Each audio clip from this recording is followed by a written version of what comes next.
Good evening. I'll call to order the SMUD Board of Directors meeting of August 20th, 2026. Please join me in the pledge of the flag.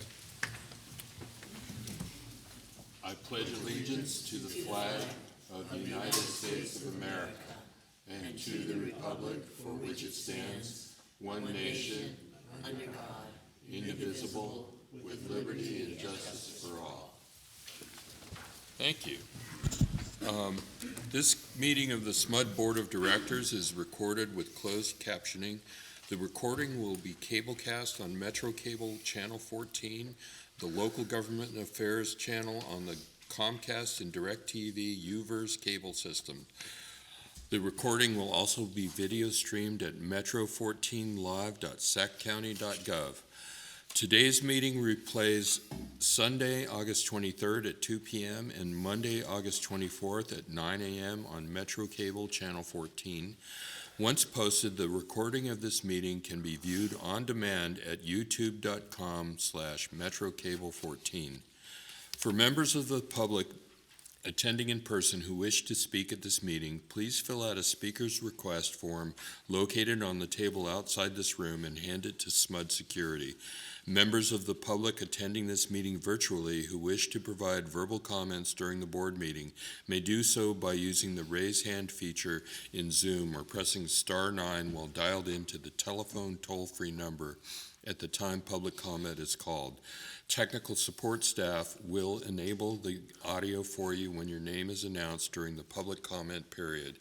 You may also submit written comments by emailing them to publiccomment@smud.org. Written comments will not be read into the record, but will be provided to the board electronically and placed into the record of the meeting if received within 2 hours after the meeting ends. Members may speak to items on the agenda on which the board will take action and may also address the board on other agenda items and items not on the agenda but within our jurisdiction during the general comment period. The auditorium is equipped with a safety alarm. If the alarm sounds, please leave in an orderly manner via the exits to the lobby or behind the dais. Assemble in front of the building and wait to hear the all-clear announcement from security before re-entering. Would the Chief Legal Officer please conduct the roll call? Director Rose? Here. Director Bowie-Thompson? Present. Director Fishman? Here. Director Herber? Here. Vice President Kurth? Here. Director Sanborn? Here. President Tamayo? Here. All directors are present. All right, so we usually have a board member reading our climate action tip, but I'm going to do it today. So SMUD is working toward 100% zero carbon by 2030. There's lots you can do to help us lead the global Clean Power City movement. It's time to consider efficient watering practices to conserve water and reduce your energy use. By checking irrigation systems for leaks and considering drought-tolerant landscaping, you can be even more energy and water conscious. Join the charge and visit cleanpowercity.org. All right, so our first agenda item is that item number 8 is moved to the discussion calendar. If there are no corrections, changes, or additions other than that, I'll entertain a motion to approve the agenda as revised. So moved. Second. Okay, the motion was moved by Director Herber and seconded by Vice President Kurth. Directors, please vote. The revised agenda is approved with all directors voting yes. All right, now we'll move to our committee chair reports. Director Sanborn, Chair of the Strategic Development Committee, will give the report of the August 11th, 2026 meeting. Thank you, President Tamayo. We had one informational item on our agenda for the committee meeting. The informational item was an internal and external presentation about the state of the 2 zero-carbon technologies that can support reliability and resource adequacy, enhanced geothermal, and carbon capture and storage. The presentation provided the board with greater insight into the emerging roles of these technologies and their adoption into California's clean energy transition. This included strategic awareness of the key industry trends, technology developments, land use, and policy considerations.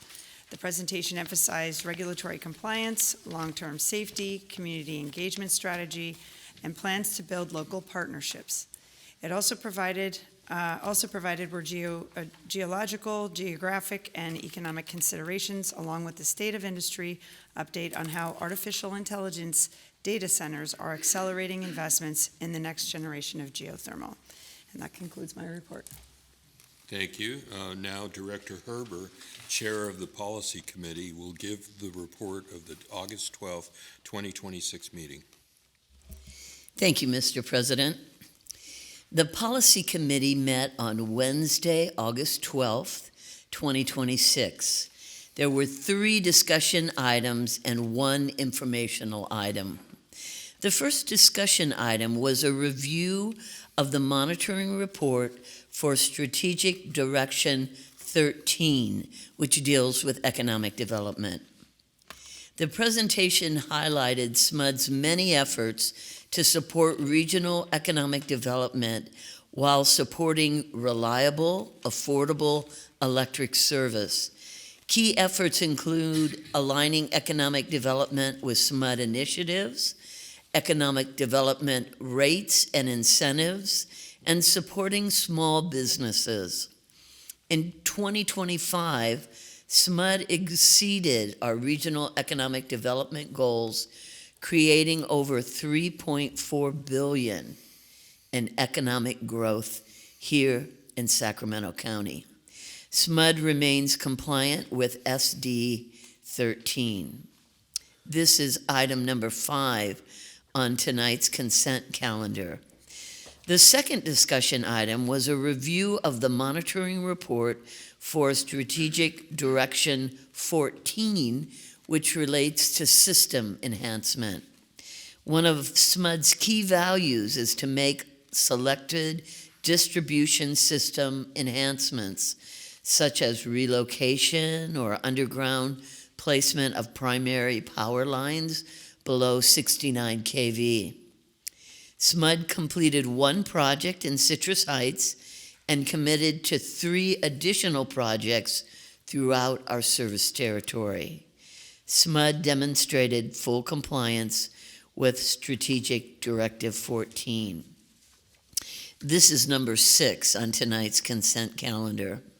The third discussion item was on board monitoring regarding the board staff linkage for BL9, which relates to the delegation to the CEO with respect to local, state, and federal legislation and regulation. BL10, which relates to the delegation to the CEO with respect to real and personal property. BL11, which relates to the delegation to the CEO with respect to the settlement of claims and litigation. This informational item was a review of the board work plan. And that concludes my report. Thank you, Director Herber. Now Director Rose, Chair of the Finance and Audit Committee, will give the report of the August 18th, 2026 meeting. All right, thank you, President Tamayo. So the Finance and Audit Committee met in joint session with the SMUD Board on Tuesday, August 18th. There was 1 discussion calendar item and 1 discussion calendar item, 3 discussion items, and 2 informational items. The first discussion calendar item was to appoint Rosanna Herbert, Dave Tamayo, and Heidi Sanborn to the SMUD Board of Directors for new 4-year terms beginning January 1st, 2027, representing wards 4, 6, and 7, respectively. The Sacramento County Registrar submitted a certificate of facts certifying that only 1 person filed a petition in each ward and requested that the board make the appointments in accordance with state law. The first discussion item was on ratifying the Chief Executive Officer and General Manager's execution of an emergency direct procurement contract between SMUD and W.A. Chester America, LLC, in the amount of $2.5 million for fault line and transition joint repair work for the 115 kilovolt Station E to Station G Line 1 underground high-pressure oil filled cable fault. The fault occurred on August 1st. on the backup cable. There were no customers impacted. The emergency direct procurement will enable staff to restore the line as quickly as possible. The contractor is one of only a few contractors qualified to perform this specialized cable work, and all repairs and testing are expected to be completed by October of 2026. This is item number 7 on tonight's consent calendar. The second discussion item was the authorization for the CEO and general manager to negotiate and award contracts to Sierra National Construction, Inc. and Doug Veer Camp General Engineering, Inc. for civil annual construction services. The contracts would cover a 3-year term beginning September 1st, 2026, with 2 optional 1-year extensions for up to $250 million total. The contract supports civil construction and maintenance work across SMUD system. Sierra National and Doug Veer Camp General Engineering were selected through a competitive bidding process. This is item number 8 on the discussion calendar. The third discussion item was authorization for the CEO and general manager to negotiate and execute a 20-year solar power purchase agreement with Forefront Power LLC for a solar parking canopy at Grant Union High School. The project is expected to begin operating in November of 2027 and includes $1 million in prepayment.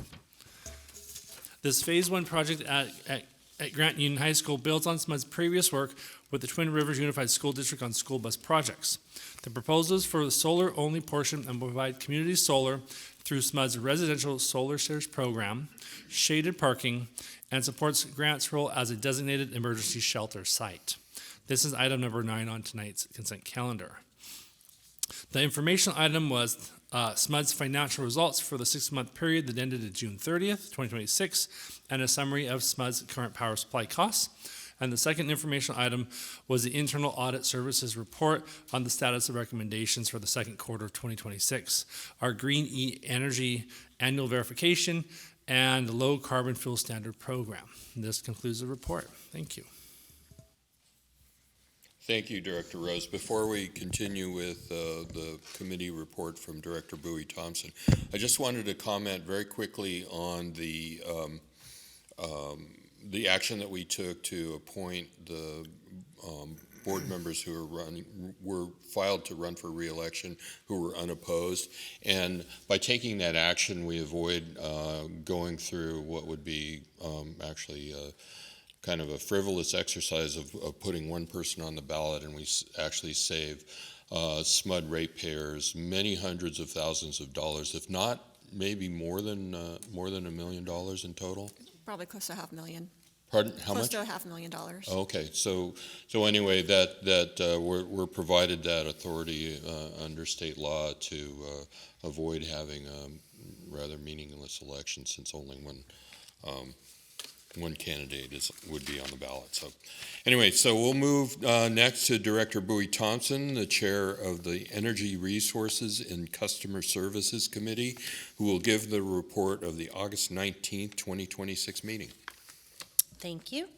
The Energy Resources and Customer Services Committee met on Wednesday, August 19th. There was 1 informational item and 3 discussion items. The informational item was briefing on SMUD's Community Impact Plan and its value to our customers and communities. The plan is built on strengthening customer engagement and trust, increasing energy access and affordability, investing in reliable and resilient infrastructure, and creating workforce and economic opportunity for all. Outcomes have included 447 all-electric equivalent homes, more than 1,100 metric tons of carbon reduced, more than 6,500 residential electrification measures, 268 commercial electrification measures. These initiatives are having lasting impacts for our customers, such as improved indoor air quality, increased economic mobility, and decreased net energy usage. The first discussion item was the monitoring report for SD5, which is customer relations. Our customer satisfaction scores for 2025 were 97%, with no individual component below 92%, which exceeds our board targets. The value for what you pay score were 72%, with both residential and commercial segments above their minimums. Positive drivers of this were SMUD's EV rate and solutions, improvements to interconnection experiences, outbound communication for fieldwork, and offerings for businesses and customer energy upgrades. This is item number 10 on tonight's consent calendar. The second discussion item was the monitoring report for SD15, outreach and communication. In 2015, we continued to enhance our relationship with customers and improve their quality of life. In a challenging media landscape, we topped over 1 billion impressions with more than 714 million ethnic customer impressions to support the diverse community we serve. Our outreach and communication efforts included translated materials in 23 different languages and dialects. Our value for what you pay metrics indicate we're making it easy for customers to do business with us, with an opportunity area for making them feel more in control of their electricity usage. Customer awareness of our programs and services remains stable, with awareness of our EV rate, SMUD app, and other customer programs like Greenergy and EPR seeing the most notable increases in awareness for customers across all ethnicities. This is item number 11 on tonight's consent calendar. The third discussion item was to authorize the CEO and general manager to negotiate and execute amendment number 1 to the Transmission Agency of Northern California Project Agreement number 3. This is item number 12 on tonight's consent calendar. This concludes my report. Thank you, Director Bowie Thompson. At this time, we will take comments from the public on the consent calendar. I have not received any cards requesting comment. Have we received any requests from our virtual audience? No, we have not. Okay. So on the consent calendar tonight, most of these items were described more fully in the committee report. Item number 3 is to approve board member compensation for service rendered at the request of the board for the period of July 16, 2026 through August 15, 2026. Item number 4 is the approval of the minutes of the meeting of July 16, 2026. Items number 5 and number 6 were reviewed at the Policy Committee of August 12, 2026. Items number 7 and number 9 were reviewed at the Finance and Audit Committee of August 18, 2026. Items number 10 and through number 12 were reviewed at the Energy Resources and Customer Services Committee of August 19, 2026. If there are no corrections, changes, or additions, I'll entertain a motion to approve the consent calendar. So moved. Okay, so that's moved by Director Fishman and seconded by Vice President Kurth. Directors, please vote. The consent calendar is approved with all directors voting yes.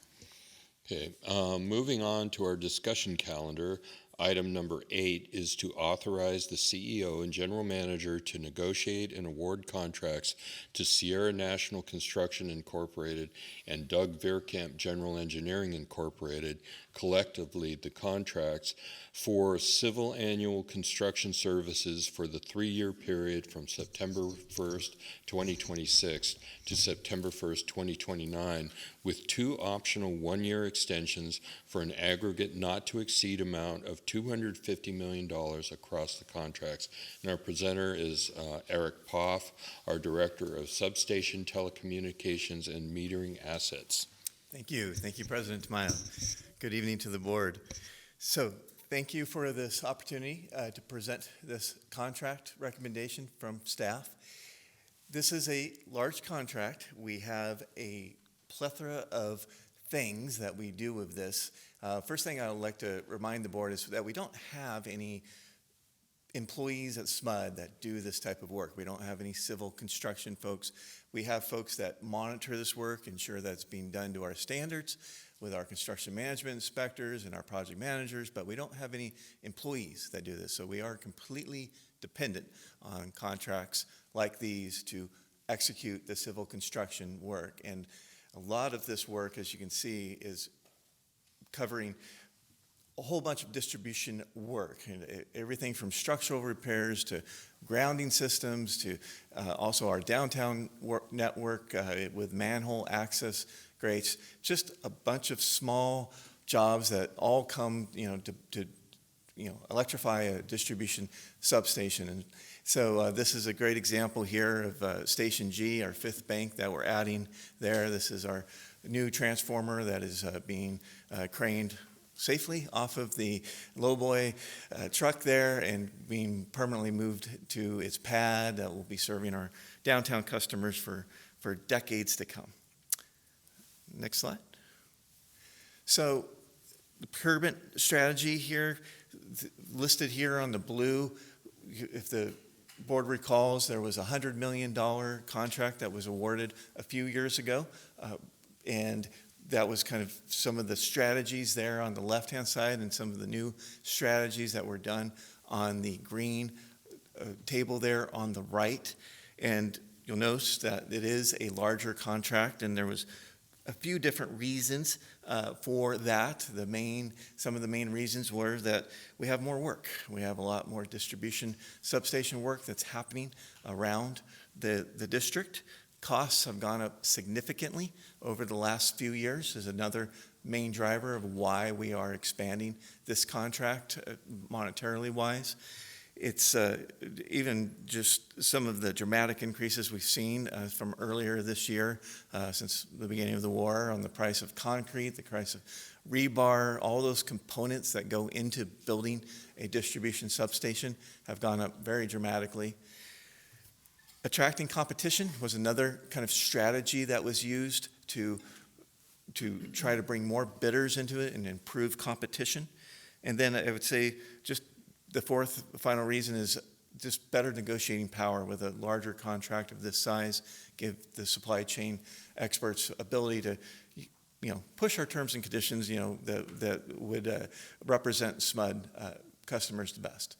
I'll skip down to the escalation one, too. I think was a great strategy that was embedded into this contract was an indexed-based formula to mitigate just annual increases, if you will, for requests at the end of the year. This is a much more mathematical-based indexed to meet those criteria for equipment, materials, and labor. Next slide, please. So this is all of the criteria that our evaluation team used, including SEED, safety, environmental sustainability, the terms, the commercial terms. So all of that was used. We'll get to the scoring here on the next slide, but I think we were successful in attracting a number of bidders into this. We had 73 contractors attend our 73 contractors were notified, 20 contractors attended the pre-proposal conference, and we received 11 proposals. Next slide, please. And so here is the matrix as is laid out with the scoring system, and we believe the staff is recommending to award to the top 2 firms here, and we believe that this represents the best value for SMUD. And from there, next slide, I will pause and ask if there are any questions I can answer for the board. Director Sanborn? Thank you, Mr. Ruff. So there's 2 contractors listed here, and there's a $250 million contract with multiple extension potentials that does not assume that any one contractor gets any portion of this or any extension of this, correct? That is correct, Director Sam. Okay, and because we did get an email that there is some concern that there's, I just want to remind people can sue anybody at any time for anything, and we have to take into consideration what we know to be true and facts. And things get litigated in court all the time, and we will find out whenever those things get litigated. But you will, I'm sure, watch these things as things go on. Anyway, I just want to make it clear for the record that we've got 2 qualified candidates here that we've worked with before that have done a good job. That is correct, Judge. So anyway, that's why I'll be supporting this tonight. So thank you. So, Director Herbert, did you have? Not at this point. Okay, you might come back to, Director Fishman? Yeah, Eric, just for a point of information, if we decided not to go forward with this contract tonight, what impact would that have? I mean, if we delayed it for a month, or I don't know what that process would look like. I'm just saying, would jobs suffer? Would there be work that goes undone or gets delayed beyond a period that puts reliability at risk or puts our system at risk? Yeah, thank you, Director Fishman. So I did do a little research before the meeting here. The existing contract, I believe, expires in January 2027. However, we are running out of money in that, and this is why we are trying to put this contract. I think our estimates by the end of the year, we would run out of money. So we have an existing contract. If we wanted to, we could Is there a mechanism to just put more money into that existing contract? Laura Lewis, Chief Legal and Government Affairs Officer. I believe we'd have to go back to the board to add additional funds to that. Right. We'd have to put it on the agenda. Okay. All right. Director Bowie Thompson. Can you remind me sorry, I heard you and who has the current contract now? That is about to run out of money, I guess. We're running out of money, so. We have a few different vendors on there. I believe Aero Construction is currently on there. Sierra National Construction is on there. So there's a mix. There's a of them. mix, Is yes. Sierra, but Doug is the new player, right? He hasn't bid previously. That is But correct. Sierra. So Director Bowie Thompson. who we have now includes Sierra. That is Is correct. available for work. Okay, I just wanted to clarify that. Can you go back to the procurement strategy? The criteria. Oh. Sorry, yeah. So, this board for many years has been proponents of community workforce agreements and project labor agreements. And I know that historically it's been quite a process. So I see that wasn't part of the criteria evaluated. So being such a large contract, so typically in our history, anything of this size, 100 million, 200 million, typically has some conversation with the staff or evaluation of whether or not this would be critical mass, right? This is construction and a large dollar. Usually in the past, as a board, we've been highly supportive of CWAMP, LA, premises and values when, procuring large construction projects. Can you explain what that discussion was and how this did not kind of fall under our more historical avenues? Because when I looked back, I did some research, a good chunk of our large projects like Consumnes and such were at this $100 million plus have had some consideration of a project labor agreement. So can you just explain maybe why we possibly looked at it and said this wouldn't fall under it being such a large value? Let me address that. It's Laura Lewis, Chief Legal and Government Affairs Officer. You're correct. We have had community workforce agreements in the past on large construction projects, and those have been really at the direction of the board. So for the headquarters, we had a community workforce agreement. For the Solano 4 wind project, for the power control center, but those were specific construction projects. As far as I know, we've never had any kind of community workforce agreement for these types of contracts where there's multiple projects under a blanket agreement. So I think that is the difference. If the board desires for staff to take a look at that, we certainly could do that and bring that back to the board, but that's why it was not considered. We typically have not done it for these types of contracts. So I guess this is just for staff in the future. I think traditionally you've seen the board be supported if they're aware of large contracts of this. We don't monitor, we don't want to get in the mix, but I would just suggest that the proclivity of the current sitting board members here, that when large construction, this is huge, $250 million over, that some discussion, some signaling should be discussed internally, and then if you can't figure it out, that you would think this would be something that the board would be interested in, you should rise it up, because it is hard, because we have heard from people, this started in December, but we have lots of things, and it's hard at this 11th hour, and I hear the concerns of why this and why that, where I like to try to get ahead of things, and so I would just, for the people in the viewing public, how did we get here? We got here because it was never part of the evaluation. It was never highlighted as a potential conversation point. Whether it would have ended up as one or not, I just want the public to know this was not a specific calling out, failing to discuss. It didn't happen. The evaluation didn't happen for whatever reason. It did not rise to review, which neither here nor there, but I know a lot of people have reached out to us and said, why is this and why is that? I just want the public to know that it wasn't a board decision. It wasn't an oversight from the board or even staff. I think it was just one of those things that is a different type of contract. And I think now that we've heard from various partners, so I just wanted to clear that this wasn't an intentional miss or an oversight or a purposeful, sliding of or support of unions.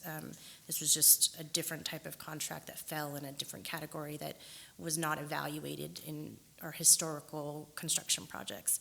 I also had another question. I thought I saw at some point, and it's been a minute because I've been on the board, I thought Sierra had an issue on one of our previous projects, and maybe it was a different Sierra, but I thought at some point in time, a company similarly named was on a SMUD project and had some difficulty, and we had to get another construction or partner. I might be wrong, but again, I just was thinking about that. I remembered a vendor. Has there ever been an instance where Sierra has not fully delivered? Laura Ingwe, CEO. I don't Okay. recall that, but we can look into it, but I don't recall that. Yeah, I would look at, because there was, I remember again. Yeah, there was one. So I would look into that again, because that should be taken in consideration, because again, my memory is not as good as it used to be, but I remember a company similarly named was on one of our projects, and I don't know if it was fully dismissed, but there was an issue where some other partners had to come in to help, and maybe you remember it better than me. But anyways, if you could do the research on that. Yeah, something came up with one of these blanket contracts, as I recall, in one step. I'm sorry. Oh, you want me to repeat myself? Yeah. Oh, thank you. Yeah, there was, it's been years now, but there was a, similar contract to this blanket contract, and Sierra National got really busy with something else and had to step back from it, as I recall, and that we then assigned the work to Lund. That's what I sort of remember. Thank you. Thanks. You had your hand raised earlier. Was there more that you wanted to? Yeah, talk about? I do. Mr. Fishman also did. Okay, thanks. So we're asking, thanks, Eric. We're asking for a cost-based proposal, and we don't actually know what the work's going to be yet.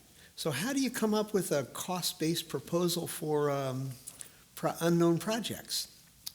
So, again, part of the strategy that was used by the team is that we used a previously executed job that we knew what the prices were recently executed. So it wasn't a hypothetical bid of people hypothetically bidding against a hypothetical job.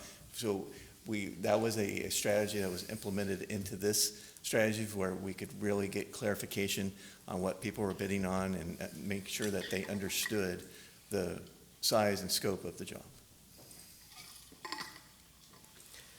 I'm not sure that answers my question. Could you give a little more detail on that? How does that work? So again, we were utilizing a job that was executed recently, and that was what was embedded into the RFP.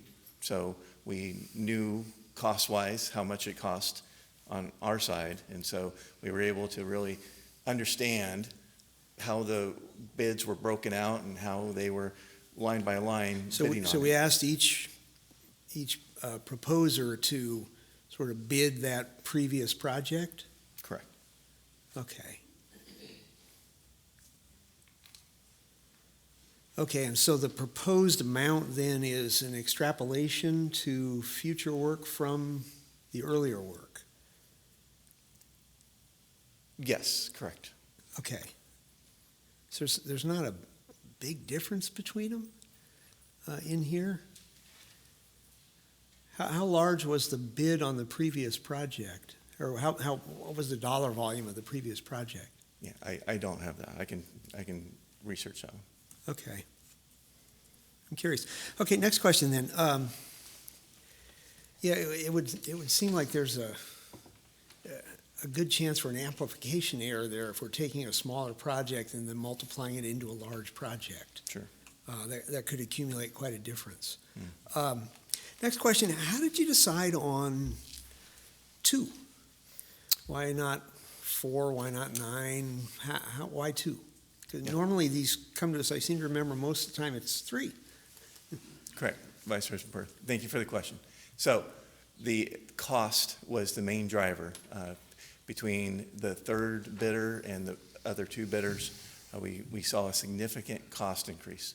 And so we thought this would be a better value for SMUD with only going with the two bidders, and we felt confident that these two top bidders could handle the volume of work that we were anticipating over the next 3 to 5 years. Okay. Then, it seems a little shaky that we're not bidding a real project, or we bid a completed project and then we're amplifying that into future work. Now, this is 2.5 times at least the earlier contract. Okay, so we're going from 100 to 250 million.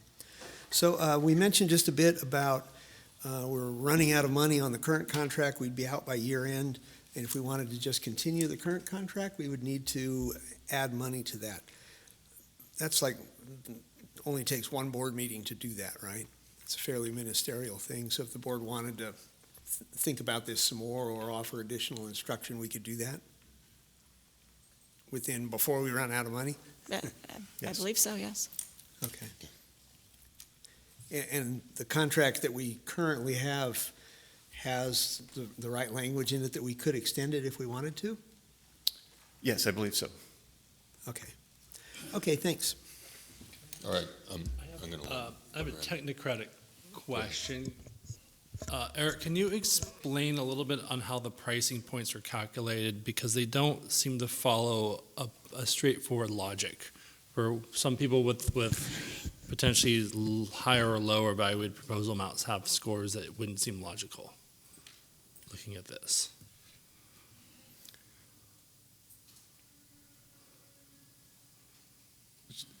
Right, so like if you look at number 2, the Veer Camp, right, it's priced at $244 million, it's 38 price points. Sierra National, number 1, is $262 million, and it's got 37.54, and so $22 million is worth, what is that, 0.52 of a point in this, right? So it's Sure. sort of it's a bit of a head scratcher. Yeah, sure. Again, I believe as the team was going through every single line item and identifying the quote to the price to that specific line item was how they were weighing it. So it wasn't just an aggregate. So line item Total. would mean like vacuum truck services, Yes, sir. right? And here's your, whatever that metric is, that dollars per hour of that work. That's correct. Okay.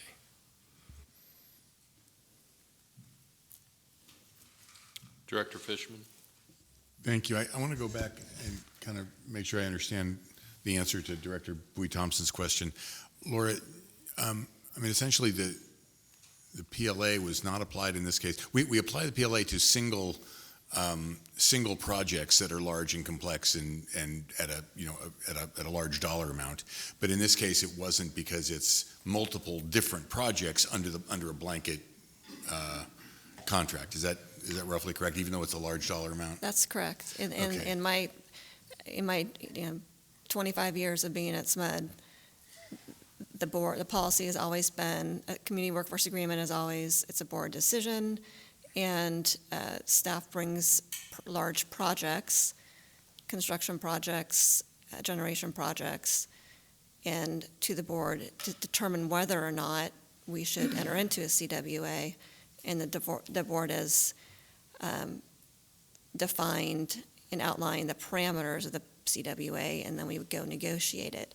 So for each single project, that's how we've always done it. We've never had any kind of blanket community workforce agreement. Certainly we could look at that, but we have not been directed by the board to do that. Okay. I think since CWA's, PLA's not specifically on the agenda tonight, we might not be able to get into it as deeply as I'd like to at this point, but I think at some point we need to have that discussion. We certainly could add it to another a board agenda. I think that item. would be appropriate. Anybody else?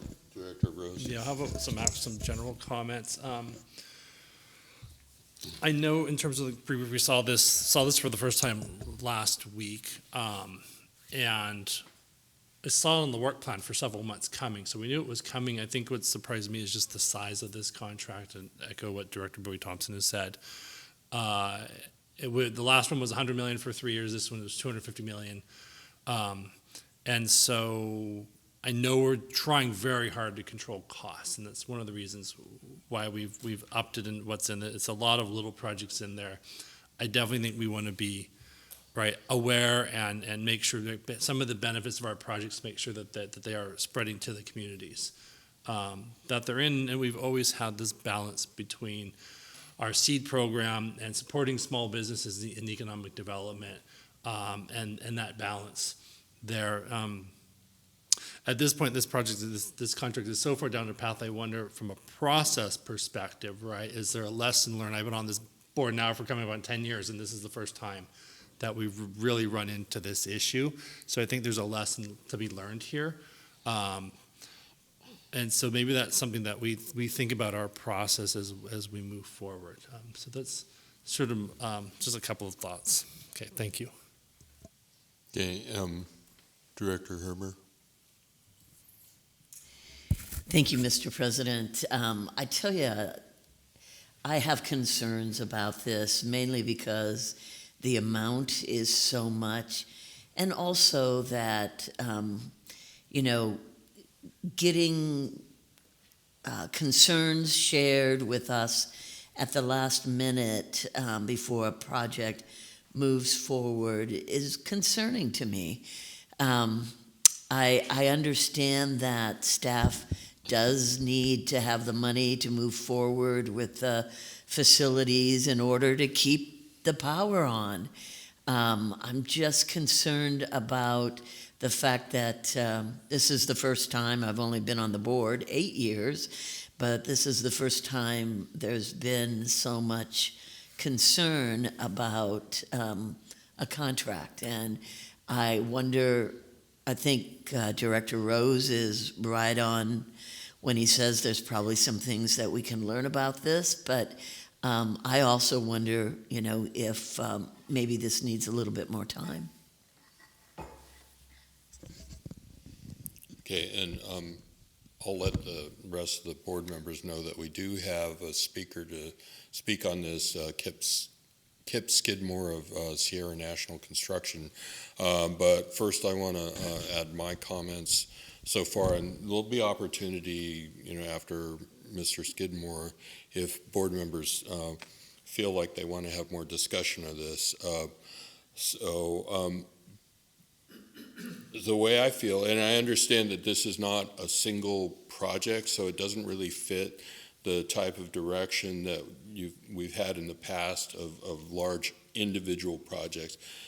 So, it's like it kind of slips through the cracks, but I'm uncomfortable with the idea of having such a large contract, especially since I know that there's a lot of that we are exploring the possibility of having a more umbrella kind of community workforce agreement, or PLA, whatever we're going to call it, and I'm uncomfortable with moving forward with a contract of this size when we know that we're looking at having that other policy discussion about how we're going to move forward with, sort of a more umbrella kind of CWA. So, also, I just had a question. So the way the bidding was done, is there anything, they come up with a bid, but it was on a hypothetical thing. Is there anything in the contract that binds them to any of the elements that were part of that project? Is there an actual requirement to adhere to that bid? Yeah, yes, President Tamayo, there is. We have those quotes, and they are going to have to abide to what they quoted in the contract, and outside of what I've mentioned here around index-based escalations that are mathematically based, that will be reviewed on a periodic annual basis. Okay, so there's things that they specifically identified, this is what it would cost, and then there's a formula to translate that to future work. What about work that is not covered, that's still under the contract but wasn't sort of foreseen in the hypothetical? Or was that covered is that already covered under the index that you just referred to? I believe that would be covered under the index. Okay. All right. Anything else from board members at this point before we ask Mr. Skidmore to speak? So Kip Skidmore of Sierra National Construction, please come up to the mic. You don't need to adjust it. You'll have 3 minutes and direct your comments to the board. And do you have anything written that you want to provide to us? Okay, so please proceed. Thank you. I'm just here really to answer any questions the board may have concerning the bidding process or Sierra National in particular. I would like to express my opinion on the bidding process. We've been doing public works in Sacramento area for over 40 years, thousands of projects. This by far is the most sophisticated process we have gone through in terms of bidding, incorporating small business seeds into the project, along with evaluating both the personnel, the company itself, the work we've done in the past. All of this was incorporated into that, and I want to compliment the staff for doing an excellent job of doing that. Because most public works it's low bid, you get the job. And sometimes you get less than you paid for in those kinds of situations. SMUD has taken a different direction here. I would imagine in this contract, it sounds like a lot of money. I imagine there's 200 or 300 projects in that, venturing from projects that are $50,000 to $15 million. So I think it's an excellent way for SMUD to approach this kind of project. We talk about PLAs and stuff, which are really directed to more larger projects where you have a $200 million substation kind of project. But this is it's so many different kinds of things. It's slabs, it's everything that they come up with. And I know there's going to be 200, 300 projects that are going to come out of this thing. So the dollar value may be big, but the average project's probably going to be under $1 million, I would think. That would be my opinion. So anyway, if you have any questions, I'd be more than happy to answer, but I didn't intend to make a speech. Okay, thank you. All right. Does anybody have any questions for Mr. Skidmore? Okay, so I want to, and do we have any requests for comment virtually? I do not see any hands, no. Okay, thank you. So, board, any further discussion? Director Fishman. I'm just really struggling with this. First of all, Mr. Skidmore, thank you for coming. I do appreciate that you took the time to come down. That matters. I'm really struggling with this one. I mean, our staff is doing a great job of trying to get the jobs done that we need to have done at the lowest cost possible. That's great. But at the same time, we've always, as an organization and as a board, had a very strong commitment to organized labor and to what that stands for and what that means. And this is a very difficult one for me, and I'm still really struggling. I would prefer to take a little bit more time on this, and I don't know exactly what that would look like, but either to consider adding some additional funds to the existing contract and extending that, and then I don't know what happens to the RFP process that we've just gone through and that, or I'm not sure which one it might have been Director Kurth asked, why just two? And maybe a contract of this size should be opened up to maybe 3 or 4 different companies instead of just 2. I don't know. I'm just really struggling, and I'm hoping that somebody has some ideas. Would you? Director Rose, go ahead.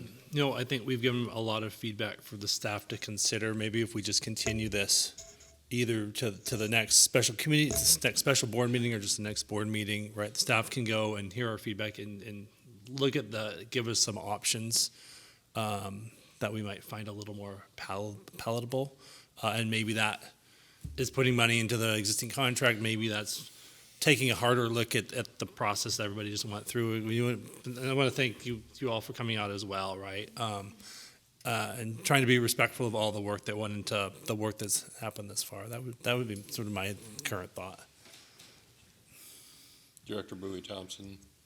Yeah, I would support that because I think that legally we have a position, right? It's none of the bidders that have won are under any sanctions in the state of California. They all have valid licenses. From a procedural, we don't, as a board or an entity, don't have any,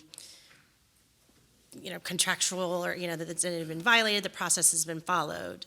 So there's that. But I think that there's been enough discussion this evening.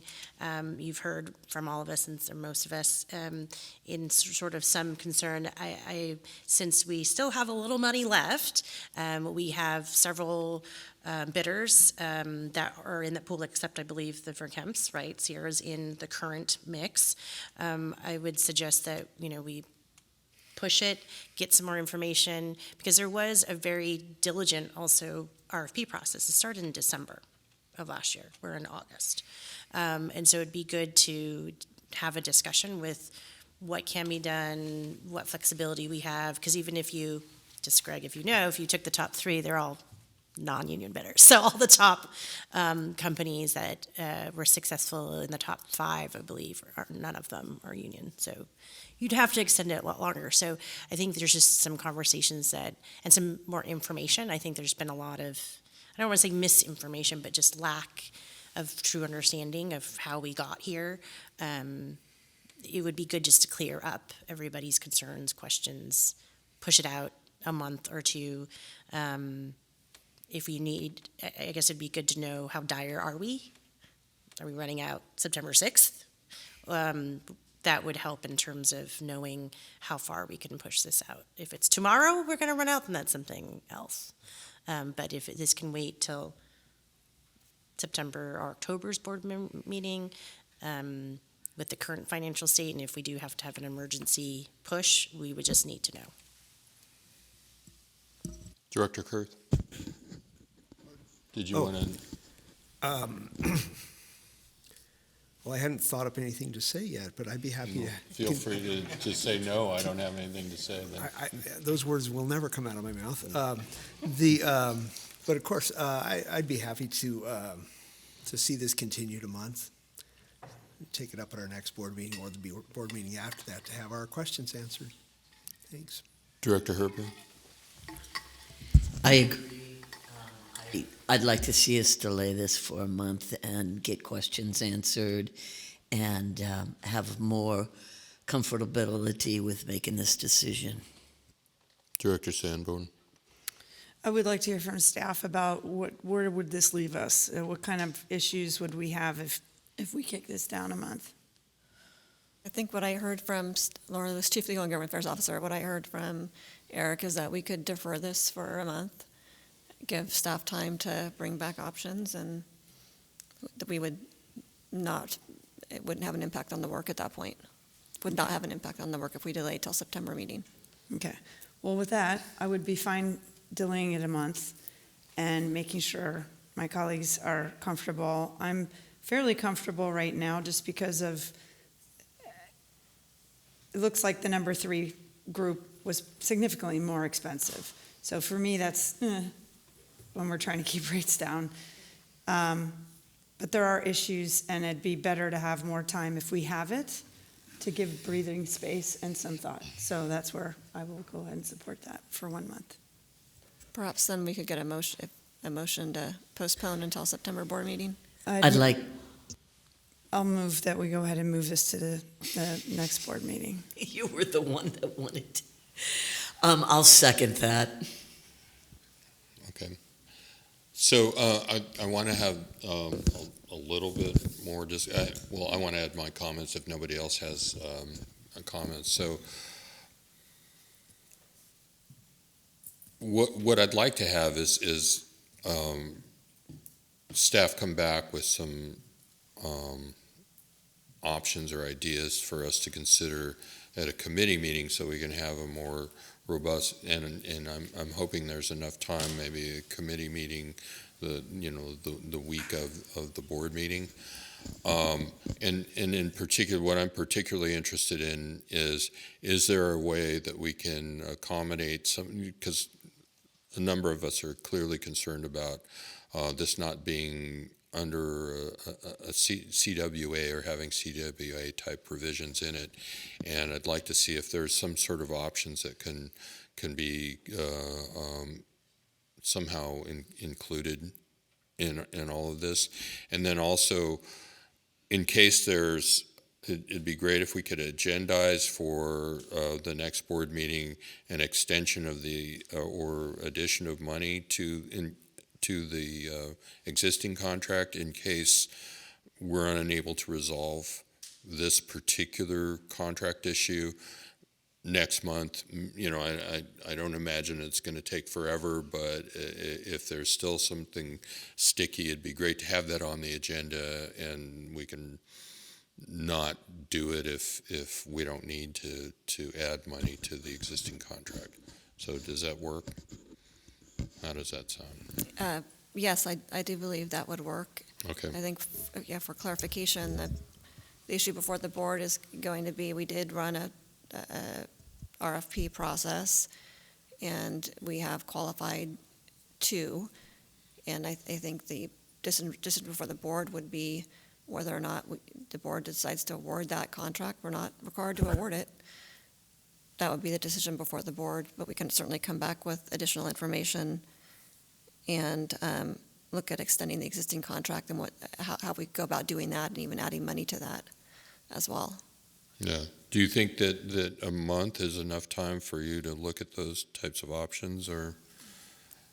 I think we would need to come back in a month, just so we don't run out of money we need to do the work. So that should be enough time, yes. And certainly we bring it to committee first. Okay.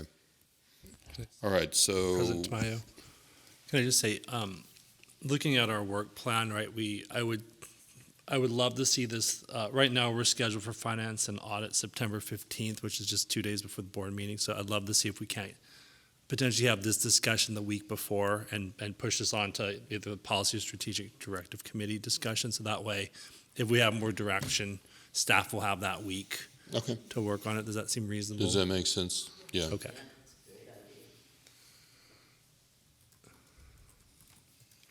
And that's doable?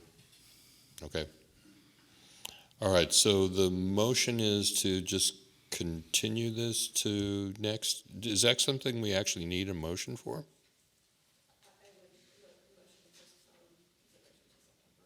Okay, so we've got a motion to continue this to our next board meeting. So it would just be a vote at this point. You know what, I'm having trouble hearing you, I'm not sure. I believe there was a motion and a second already, so it would just be a vote at this point. Okay. To postpone this until September. All right, and could you just read the motion then? The motion would be to postpone discussion of this calendar, discussion 8, to September. That's the motion. Okay, and can we just use we don't need to do a roll call, right? So, No, it just, yeah. so you guys all know the vote, so directors, please vote. The motion passes with all directors voting yes. Well, thank you very much. Thanks to the staff for putting all the work into this. I know that, anyway. And thanks for all the work that you're going to do over the next month. I realize that's some complicated issues, so thank you very much. All right, so we've moved on to our next agenda item, which is public comment on items not on the agenda, and we have 2 folks that have requested to speak on items not on the agenda. The first is LaCharles James. Please come up to the mic. You got 3 minutes. Great. My name is Charles James. I'm president of the Herald Fire Prevention Council. Good evening. Good evening, leadership, board. I'm here on behalf of the rural community to raise a critical groundwater concern that has been quietly compounding beneath our feet for years. Across Sacramento County, accumulated eucalyptus debris, unregulated stormwater runoff, and land-applied treated bio-waste containing microplastics and persistent solids are steadily percolating into our shared aquifer. This is not a distant hypothetical hazard. It's an active, long-term contamination pathway that threatens the water security and health of our region right now. At its core, this is a bio-waste and fuel management crisis, and SMUD is uniquely positioned to help lead the solution. Pyrolysis is a proven, scalable thermal conversion technology. Unlike traditional disposal methods, advanced pyrolysis eliminates organic waste, permanently destroys embedded plastics, significantly reduces hazards, wildfire fuel loads, and produces high-value byproducts, firm, dispatchable, clean energy, and carbon sequestering, soil restoring biochar. The regional feedstock is virtually unlimited. We have a convergence of resources waiting for collaborative leadership. SMUD's land and infrastructure assets, strategic regional land and grid interconnection capacity, state funding, robust financing opportunities through the California Energy Commission for clean tech innovation, wildfire resistance mandate from CAL FIRE, high priority statewide mission to accelerate biomass utilization and fuel load reduction. I'm asking SMUD tonight to initiate a formal conversation and partner with local fire councils and regional stakeholders to explore a commercial scale pyrolysis solution. Acting now protects our groundwater aquifer, satisfies state environmental mandates, and turns what is currently a hazardous liability into a resilient, clean energy asset for our entire community. Thank you. Thank you for your leadership. Thank you, Mr. James. Any questions? Anybody have any questions? Director Sanborn and then Director Herb. Thank you. I appreciate you coming tonight. So I work in the waste management industry by day, and pyrolysis is a well-known technology. Are you proposing a project? Yes. So you've got a project that you're proposing. I'm sorry, we can't talk about this, but I guess will you send us information so we can get more information from you? I can leave you this. I have a extended briefing for your record, maybe, and we can meet later on. We'll just need more information, I think, to do anything with what you've said, but I'm very interested. Okay. All right. Thank you. Director Herber. Thank you, Mr. President. I just wanted to say thank you for coming in and talking to us. I think you're right that we share the same concerns about the environment, and if we can look at a project, then that would be good, but that's something for staff to decide. Gotcha. But thank you for visiting us. You're welcome. Great, thank you. And I'm guessing that our CEO may direct staff to look at the information that you have. I leave it to you, Laura, so. Yes, we'll get the information from you. Thank you. Okay, thank you. Thank you, Mr. James. All right. All right, our next speaker is Scott Slaughterbeck. First of all, I wanted to say the comment about elections being frivolous. I know it wasn't meant to denigrate the electoral process, but I just want to make it clear that I like the board to actually justify its existence when you're asking for people to nominate and have you serve another four-year term. It's not a frivolous process, in my opinion. I am going through, unfortunately, I can't come to every board meeting or every committee meeting because I work until sunset most days. But I am interested in this item. Unfortunately, I didn't fill out the form, but this grant proposal with the canopy and having a solar facility, I certainly think that's an excellent idea.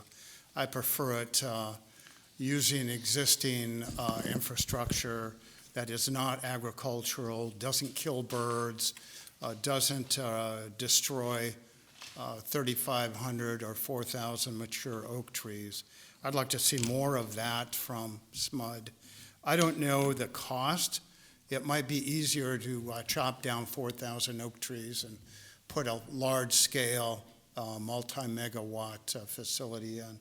But I certainly, I think it's much more preferable from an environmental standpoint to take existing urban environments that are not going to disrupt the environment to that extent.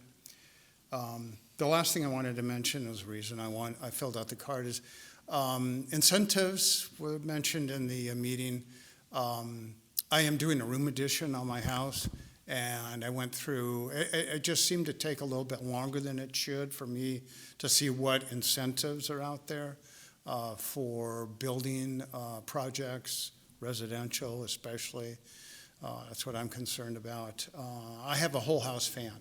I put a whole house fan in my first house I bought many years ago, and I made it a rule that I will never live in a house in Sacramento without a whole house fan.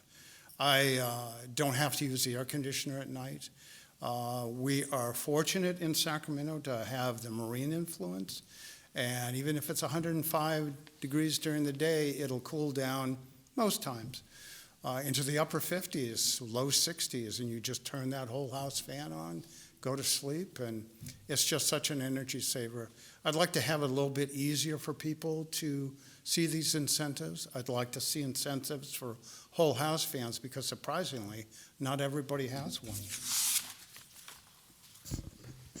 Thank you, Mr. Slaughterbeck, and thank you for calling out my poor choice of words in describing an election as frivolous. There's reasons not to have it, and it certainly wouldn't be a frivolous act, but thank you for calling out that poor choice of words, but I am glad that we have an option to save our ratepayers money from having a ballot with one name on the for a position. So, but anyway, thank you for coming. All right.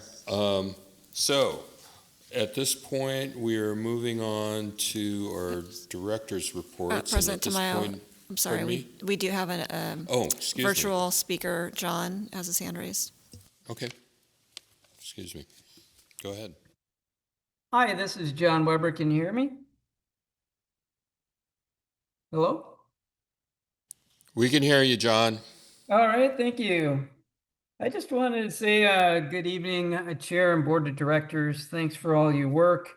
You have a lot of tough decisions to make, and it sounds like you're making them in a very thoughtful manner, and I appreciate that. I submitted a detailed written comments about another issue, but this month, I want to give a shout out to a SMUD employee, Jack Haglund. He works with the Distributed Energy Solutions. He's done a great job of keeping me informed of what SMUD's doing, and have a good evening. All right. Thank you, John. All right. So any other virtual comment requested? No, I don't see any hands. Okay. Is that only So one? at this point in the agenda, we provide the directors an opportunity to report on SMUD activity. We'll begin our report with a report from Director Rose in Ward 1 and continue in ward order with the President's report as the final item. Go ahead, Director Rose. All right, I have just a short report, just a couple things to report on. I got out to the Citrus Heights Chamber of Commerce luncheon and had an opportunity to give some introductory remarks.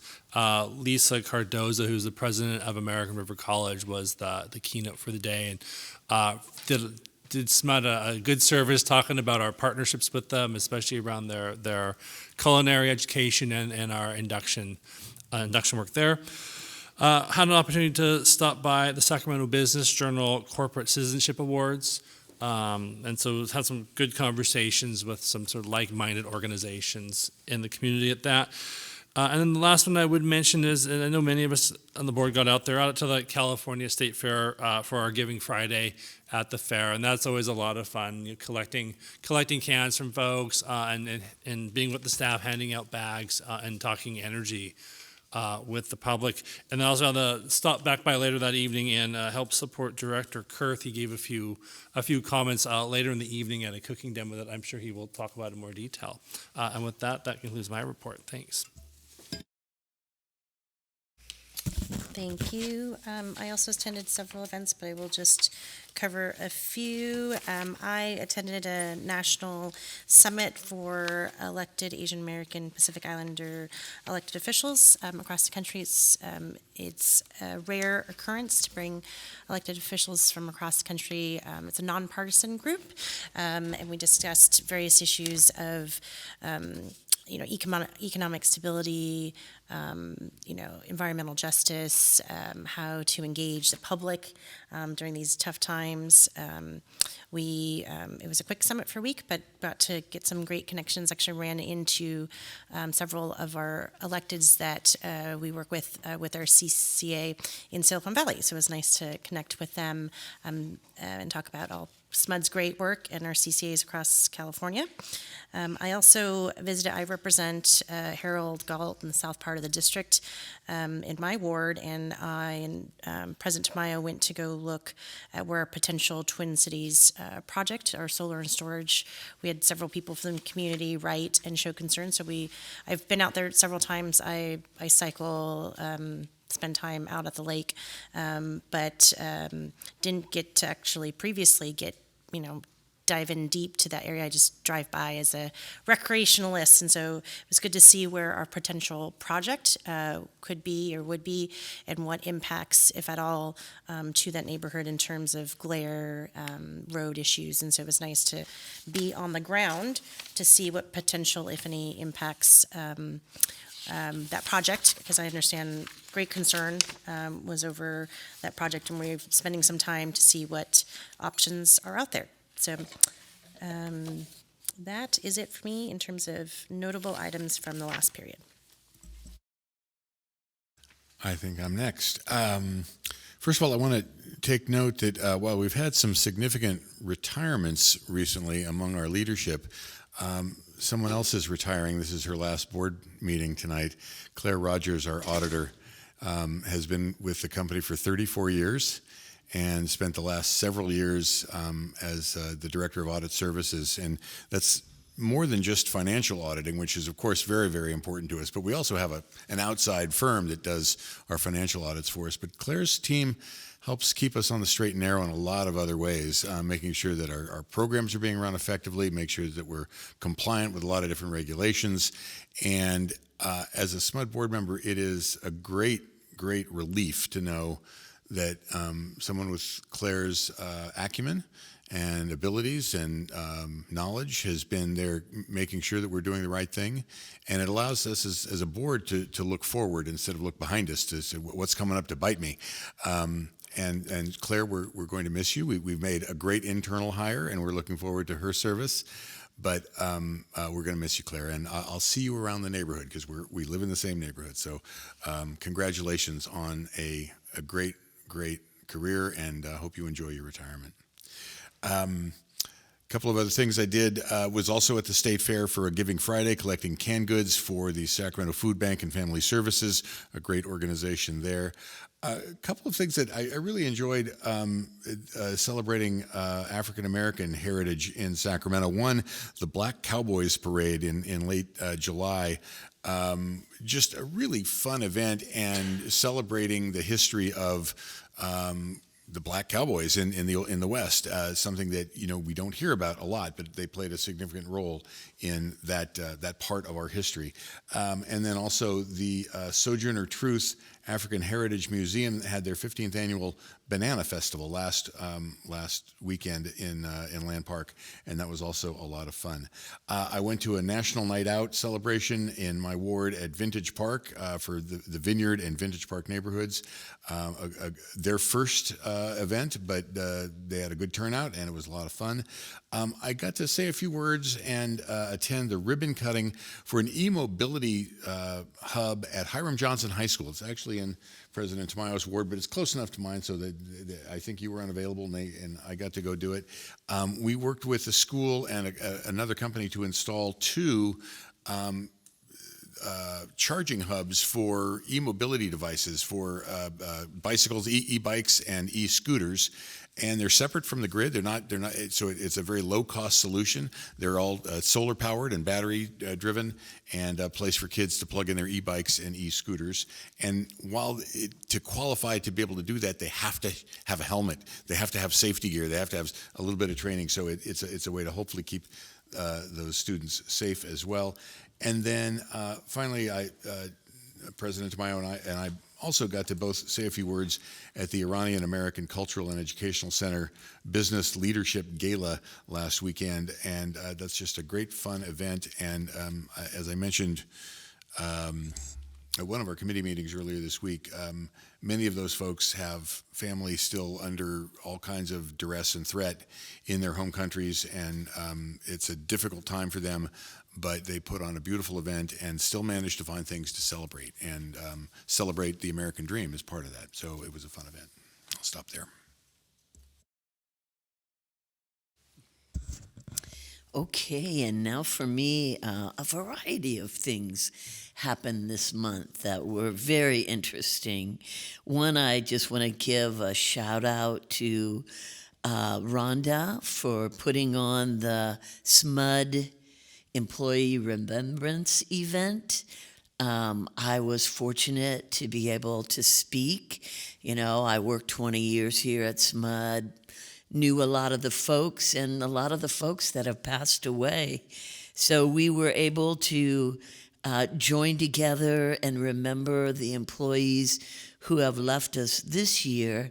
And there also were others who shared about employees who have gone before us. I just want to say that I really miss you, Alan Wilcox, and Mi Vu, and Darren Shrum, and my buddy Isa.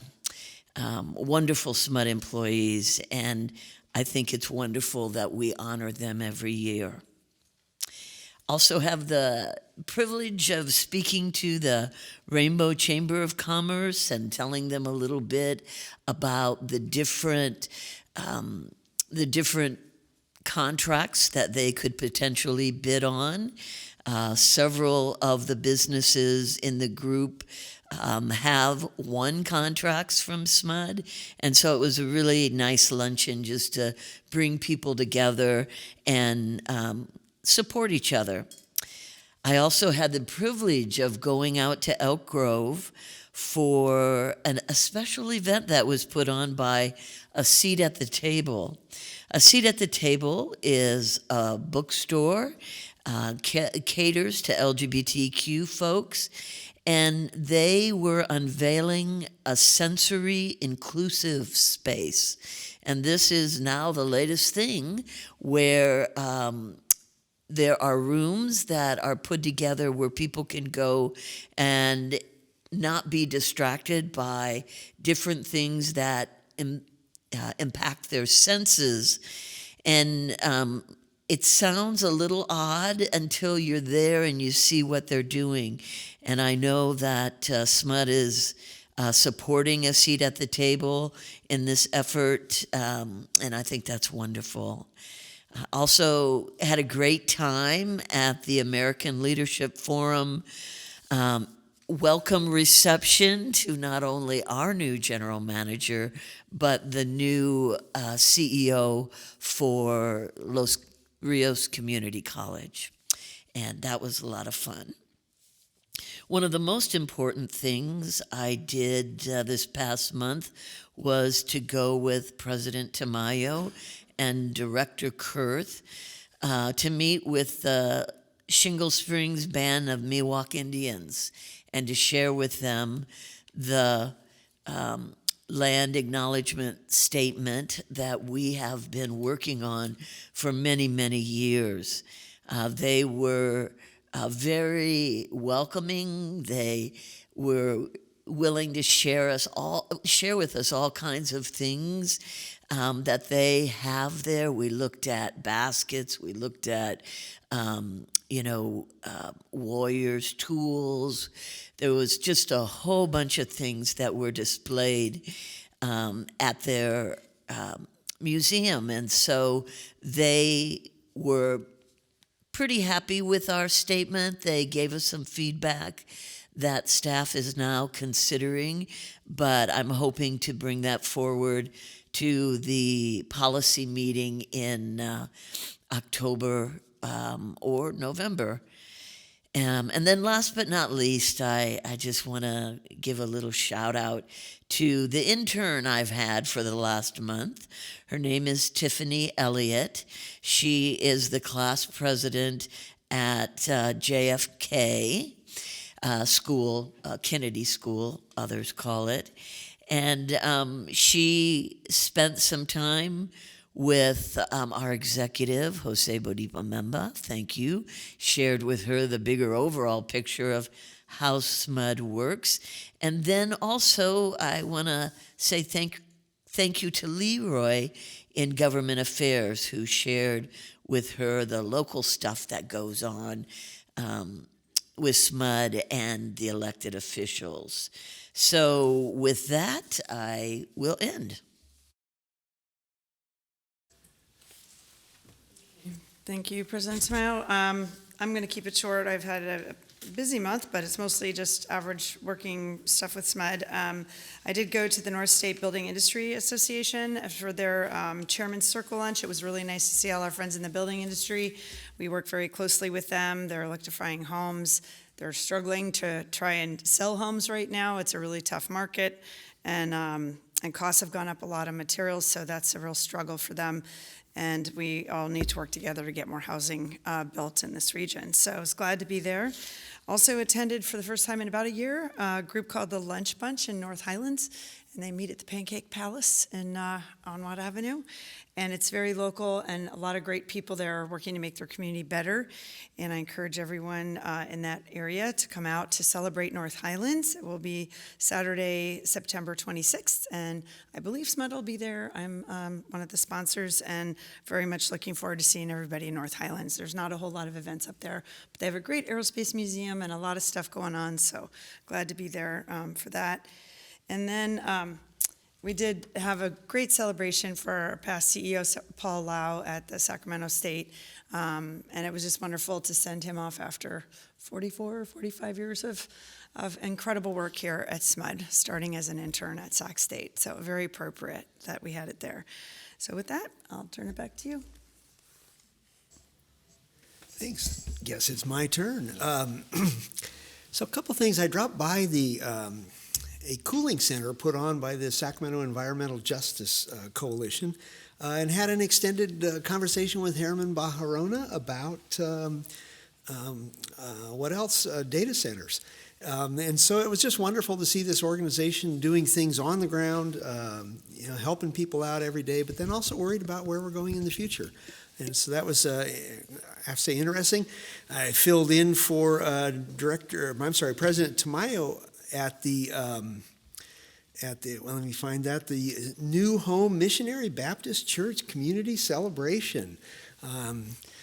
they said I get to come back next year. It was a wonderful event with a huge number of church folks, and this great community engagement activity that goes on there, and any number of different booths and activities and fun things to do, and just some great food too. So not going to miss that. Anyway, sorry, I'll let you go. Drop by the Greenhouse Culinary Arts Intern Program, where high school students practiced running a restaurant. And it was great. It's an organization that SMUD sponsors, the Greenhouse in South Natomas. And honestly, I think I had a $250 meal. It was one of the best meals I've ever eaten, all done by high school students. It was just unbelievable there. And had a great time and a lot of fun there. I'll let President Tamayo go to that one next year just to make up for what he missed this year. Again, with continuing the theme, drop by the Cal Expo State Fair, where Bella Vista, right? Did I get that right? Yeah. Bella Vista won the Watts Cooking Competition this year, and I wanted to be sure and point out that Director Brandon Rose went to Bella Vista, and so he was dropped by to share in the celebration. And again, just a group of high school students won the competition and prepared some great food for a big crowd at the state fair. Had a lot of fun at that. And last thing, two things, I'm sorry. Also traveled to meet with the Shingle Springs Band of the Miwok Indians and with the President Tamayo and Director Herber, and also key SMUD staff, Frankie and Emily traveled with us, Frankie McDermott and Emily Bikini, to try and sort of road test our land acknowledgement statement. And they had some great suggestions for things that we could do, and look forward to bringing that back. And just in a side note here, I traveled to Napa to the 80th birthday party of one of the former board members here, Larry Carr, who was having family from all over the country and friends from high school and college, and it was a big crowd in a huge room, and I was really happy to be there for Larry and to celebrate his 80th birthday.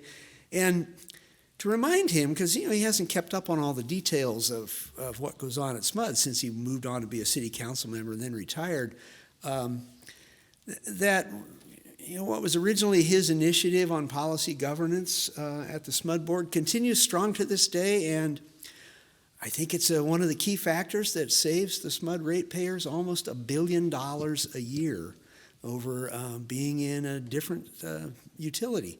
And so it's a proud moment for Larry, I think a proud moment for all of us. And with that, thank you. Thank you, Director Kurth. I didn't forget anybody. I got out of order, so I'm not sure. Okay, so I didn't forget anybody. So first of all, we save almost $2 billion a year for ratepayers. Oh, okay. So that's right, it's gone up, sorry. I'm going to start out with something unusual. So I took a vacation to Vancouver, British Columbia, and one of the things, even though we were without electricity most of the time, one thing that was really notable there was that because they have BC Hydro, which is a public agency and it's inexpensive, there's a lot of electric vehicles up there. And then another thing that I noticed was that one of the local, I was going to say Native American, but First Nations of Canada, they have, as part of their economic plan, they have a run-of-the-river electric generation plant, and they have lots of rivers, and they probably, I'm guessing they probably have more, but it was really interesting to see the amount of hydro that they have up there where it rains a lot. So anyway, I had the privilege of going to Filipino American Chamber Mixer, and then also I went to the Rainbow Chamber, that Director Herber spoke at, and I was just really impressed with the level of energy of the people who were attending and their interest in the types of assistance that SMUD has to help people be successful in their business, and I thought that our staff did a great presentation for the amount of time that I was able to be there. I went to Florence Square Development Center for it's a small business development workshop. It was an all-day workshop that we were one of the main sponsors of, and people had a lot of access to workshops and information on how to be successful in their businesses, a lot of small businesses in largely the Florin and Meadowview area. I think that's a really valuable thing that we do. I think we do that every year, and I think that it's actually really helpful to the community down there. I did have the extreme privilege of going up to the Apple Hill Growers Association annual dinner, and our Suresh Kota and his lovely wife were there too, and it's a great event. I'm sorry to, a little reluctant to share what a great event it is, because I know there's going to be competition for the seats at the table there, but it's really nice thing that we help sponsor and participate in and increase our connection to El Dorado County. Even though we don't serve them with electricity, we're still an important part of their community for a variety of reasons, and we have a lot of employees up there, so it's really good to have a presence there, and it's really good food. So don't go, because it won't be any good next year, but and I'll take the bullet for you on that. The land acknowledgement visit that we had was very enlightening. It's great to see.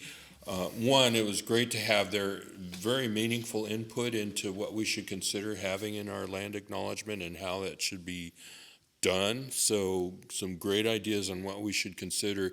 But it was also really inspiring to see the level of effort that they're putting into raising awareness of their culture. And I think that, maybe, that's something that we could partner with them on, in how we do our land acknowledgement, but also right after the very next day, I went to the Folsom Zoo, and I could tell that they had been in contact with this tribe, because they had, for each of the animals, they had both the Miwok and the Nisenan names for all of the animals, and I could tell from the materials that we had seen up there that they had done that, and perhaps there's other opportunities that we and other agencies down here could support that awareness of their culture. It was actually pretty inspiring. I had a great opportunity to speak at the Indian Association of Sacramento, and so people of Indian descent, or actually from India, come together. It's sort of a big umbrella group, so there's people from states all over India, and I had a nice opportunity to speak there on behalf of SMUD, and speak to, I had an opportunity to speak to one group that works with kids on implementing artificial intelligence, and it's another one of the many STEM-oriented things that we support in the community. So that was inspiring. And then went with Director Fishman to the Iranian American Cultural and Education Center celebration, and Director Fishman was very modest in not mentioning that he did part of his speaking in Farsi, and he got a lot of applause for that. So, and let's see, what else? Today, I went to meet the buyers out at our customer service center, and that was amazing. There were so many people there, and we had so much information for them. We couldn't get everybody all in one room, but it was really great to see the interest of people wanting to do business with us, and the amount of support that we give folks so that they can be successful in trying to do business. And then I also went to the a community resource event that we put together, and it was held at the Salvation Army in Oak Park, and we had a number of our partners and other community agencies, the county, various educational and healthcare, and just community groups like Asian Resources and La Familia. Even PG&E was there offering, some of their customers assistance. So, that was really well attended. I mean, almost all of the booths had multiple people waiting to speak to the people there. I haven't seen one of those events be that successful. So kudos to the SMUD team who really did a lot of outreach, and certainly there's a lot of people in that community that need help with a lot of different issues, but it seemed to me to be very successful and really positive energy. People were really interested in the resources. And then finally I went to the sort of a retirement farewell thing with Claire. I learned a lot about her history with SMUD. A lot happens over a long career like that. Got to see some great pictures, and one of the bonus things was that a guy named Paul Lau showed up with a visitor badge and wearing shorts. He looked very relaxed, and it was nice to see him there, and he said some very kind words about his long-term, collaboration and working with Claire. But and as Greg, I'm in Claire's neighborhood like a lot, so I won't be missing her because I can probably see her a lot too. So, but we'll miss your efforts here. But I know that you've trained up a good successor, and thank you very much for that parting gift. But so anyway, congratulations on your retirement. And finally, I had my first one-on-one meeting with our brand new CEO, and she seems to have done, settled in very nicely and doesn't seem too stressed out. Seems like she knows what's going on, so I'm very happy with the excellent choice that we made. And so with that, I'm going to hand it over to you for your CEO report, your very first one. Thank you, President Tamayo, and congratulations, Claire, on your retirement. Thank you for your years of service, and we wish you the best. Very excited to be delivering my first CEO report. So I do want to thank the board for your support over the last few weeks. I think this is day 14 for me. It's 14, so thank you. I'm incredibly excited about the journey ahead with all of you, and it's an honor to have your trust. As you know, we are stewards of a vital community asset, and so I'm very excited to be on this journey to power our region for a more prosperous, resilient, and sustainable future. I'm proud to share that we've accomplished a major milestone this month. On August 11th, we successfully cut over our OMS, our outage management system. The OMS is the system that we use within distribution system operations, our DSOs and our crews gather information, manage, and restore power outages using that system. Our previous OMS was nearing the end of its life or nearing end of support, and by replacing it with Emerson's, or formerly OSI, Open Systems International, with their OMS, we're improving the resiliency of our core operational system and equipping our teams with enhanced outage and information, situational information and awareness. This project was a big undertaking from planning, design, and implementation to cutover, and it required close collaboration across many teams at SMUD for 3 years. During Go Live, we had teams providing 24/7 on-site support to the operators to ensure a smooth transition. So great job to the team involved in making this happen. A shout out to Katarina Militiev and her team in Distribution Operations Engineering, and Mike Witter in terms of the Operations Technology Support Group as well. I have more great news to share. SMUD's Giving Fridays at the California State Fair was a huge success. As always, we were out at the fair connecting with our customers and community, educating fairgoers about our clean energy rebates and programs. This year, we collected more than 36,000 pounds of food for the Sacramento Food Bank and Family Services at our Giving Friday events. That's the most ever, and 500 pounds more than last year. These donations will provide almost 30,000 meals for families facing food insecurities in our community. The numbers are really impressive. Our team distributed over 12,000 orange drawstring bags and 3,000 LED nightlights while connecting our customers with programs and rebates to help them save. Those are so important connections and have a lasting impact. We also hosted an induction cooking demo and celebrated the next generation of sustainable chefs. The Bella Vista High School team was there, and they won our Watts Cooking Induction Cooking Competition. Thanks to all who came out to support SMUD at the fair, and thanks to the volunteers and to our board members and executives that were there as well for giving your time to connect with thousands of community members. Congrats for putting on such a successful community presence again this year.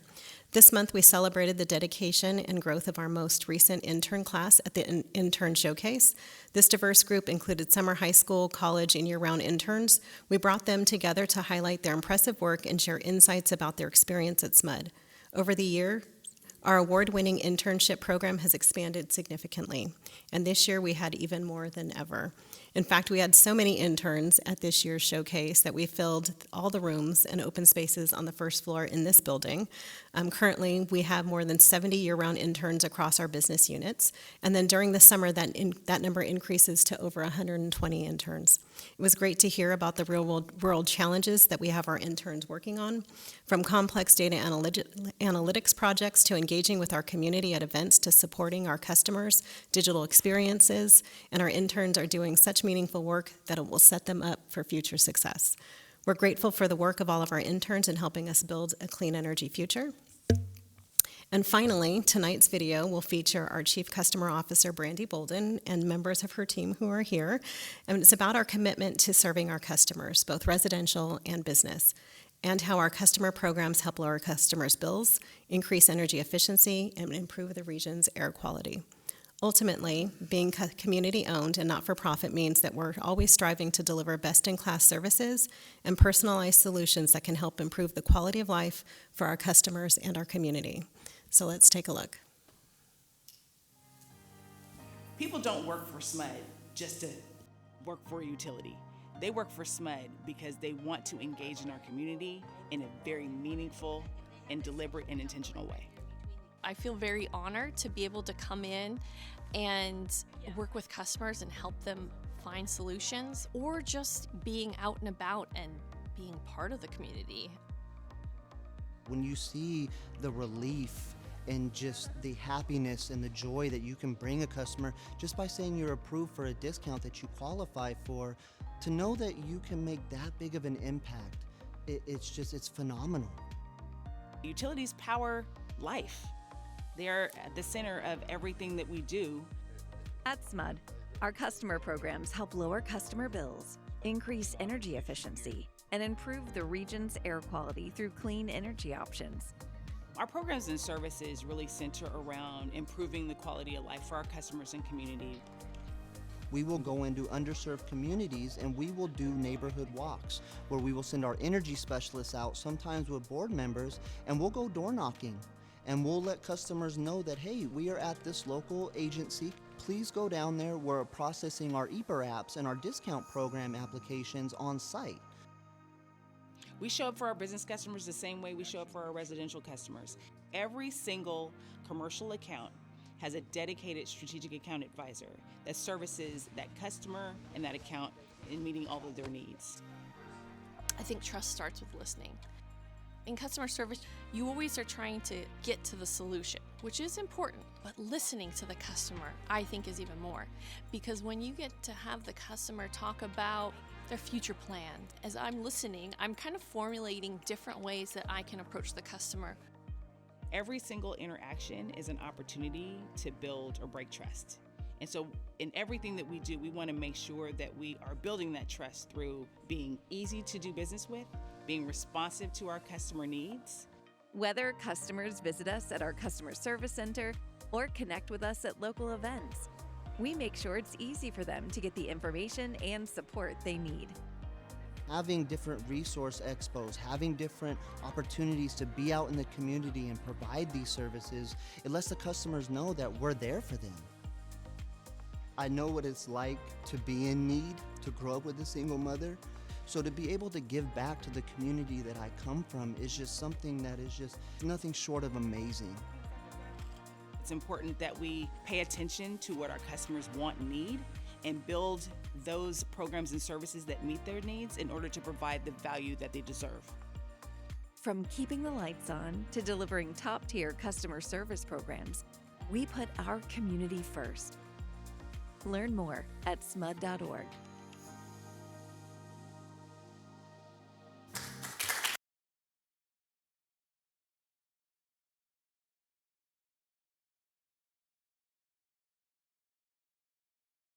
Thank you. That concludes my report.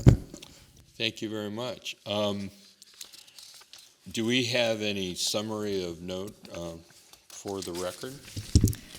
I have, staff will check on Sierra National's performance record, will provide additional information to the board about the solicitation process and criteria, and will add the CWA to the board parking lot for discussion. Thank you. All right, so seeing no further business, this meeting is adjourned. Thank you.